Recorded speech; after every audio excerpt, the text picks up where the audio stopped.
மத்தேயு நற்செய்தி 15ஆம் அதிகாரம். மூதாதையர் மரபு. அதற்குப் பிறகு பரிசேயரும் மறைநூல் அறிஞரும் எருசலேமில் இருந்து இயேசுவிடம் வந்து, உம் சீடர் மூதாதையரின் மரபை மீறுவது ஏன்? உணவு அருந்தும் முன் அவர்கள் தங்கள் கைகளை கழுவுவதில்லையே என்றனர்.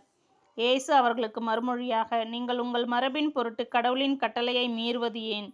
கடவுள் உன் தந்தையையும் தாயையும் மதித்து நட என்றும், தந்தையையோ தாயையோ சபிப்போர் கொல்லப்பட வேண்டும் என்றும் உரைத்திருக்கிறார். ஆனால் நீங்கள், எவராவது தம் தந்தையையோ தாயையோ பார்த்து, உமக்கு நான் தர கடமைப்பட்டிருக்கிறது கடவுளுக்கு காணிக்கையாயிற்று என்றால், அவர் தம் தந்தையை மதிக்க வேண்டியதில்லை என்று சொல்கிறீர்கள்.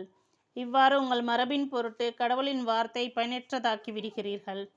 வெளிவேடக்காரரே, உங்களை பற்றி பொருத்தமாகவே எசாயா இறைவாக்கு உரைத்திருக்கிறார்.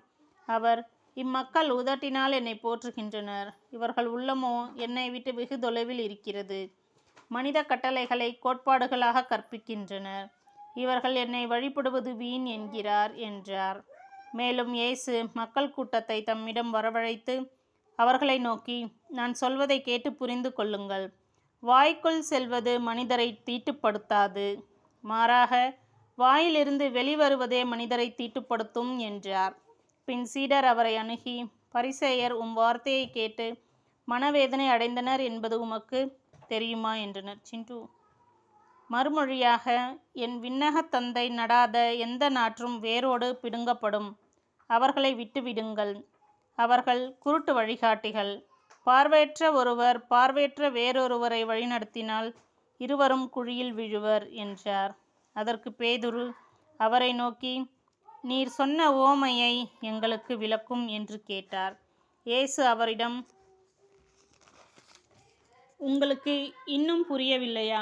வாயினுள் செல்வது அனைத்தும் வயிற்றினூடே சென்று கழிப்பிடத்தில் வெளியேற்றப்படும் என தெரியாதா? வாயினின்று வெளிவருபவை உள்ளத்திலிருந்து வருகின்றன, அவையே மனிதரை தீட்டுப்படுத்துகின்றன. ஏனெனில் கொலை, விபசாரம், பரத்தைமை, களவு, பொய்ச்சான்று, பழிப்புரை ஆகியவற்றை செய்ய தூண்டும் தீய எண்ணங்கள் உள்ளத்திலிருந்து வெளிவருகின்றன. இவையே மனிதரை தீட்டுப்படுத்துகின்றன. கை கழுவாமல் உண்ணுவது மனிதரை தீட்டுப்படுத்தாது என்றார். ஆமீன்.